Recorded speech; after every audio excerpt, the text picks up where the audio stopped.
Hello and welcome back to a new video, and in this video we'll talk about does Facebook notify you when you screenshot.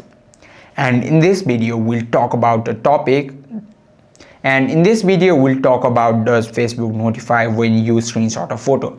For that, let's just screenshot this, and the answer is no. Facebook does not notify user when you screenshot a photo, but there is one exception, that is secret conversation. The only time Facebook will notify the other person is if you are using end-to-end encrypted secret conversation with disappearing message turned on. If you screenshot that message or particular photos or anything within that secret conversation, the Facebook notifies other user.